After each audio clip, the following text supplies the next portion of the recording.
Most people associate sleep apnea with loud, obnoxious snoring. However, what most people do not realize is how harmful untreated sleep apnea can be on one's health.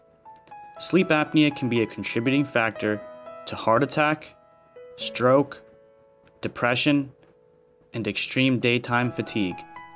The most common form of treatment is the cumbersome CPAP machine. An estimated 50% of patients find CPAP intolerable and discontinue its use, leaving their bodies vulnerable to the health-deteriorating effects of untreated sleep apnea. Another form of treatment is through dental sleep appliances, the number one alternative to CPAP therapy.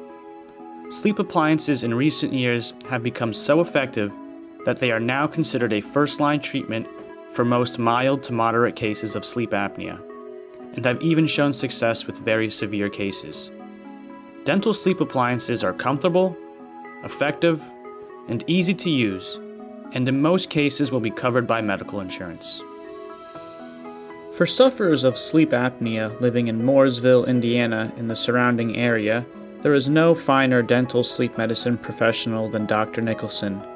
As a member of the American Academy of Dental Sleep Medicine, Dr. Nicholson is a leading expert in treating sleep apnea through oral appliance therapy. Dr. Nicholson accepts most medical insurances and welcomes new patients by offering a complimentary sleep evaluation. To schedule a complimentary sleep evaluation with Dr. Nicholson, call 317-207-1200.